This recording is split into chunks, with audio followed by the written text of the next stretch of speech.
Hello everyone, in this video we will learn how to use data bars in Excel using the condition formatting. So let's start this my Excel, and here you can see I have data, product list and sales amount. Simply select the data and go to the home tab in styles group, click on the conditional formatting and click on the data bars. You can see that the gradients fields and solid field, there are two types of the data bars is available. When you keep cursor, you can see the preview of data bars is showing in your data. Okay, when you keep cursor, you can see the name of gradient fields, the light blue data bars. Okay, purple data bars, and here the solid field also available. Okay, to apply it, simply click on it, and here you can see your data bar is applied. Okay.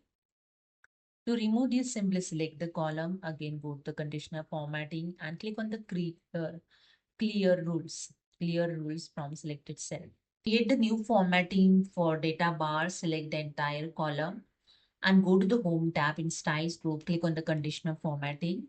Click on the data bars. Then click on the more rules, and here you can create the new formatting rules. Okay. Here in bar appearance, you can select here the any option, solid fill or gradient fill. So I select the gradients. Okay.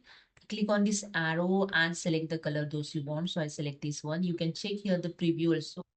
Okay, in border, you can add here the solid border and select the border color also. I select the red color. See here the preview of your data bars. Okay. After that, click on OK, and here you see your data bar. You can easily create new. Okay. So hope you understood. If you like this video, please subscribe. Thank you so much.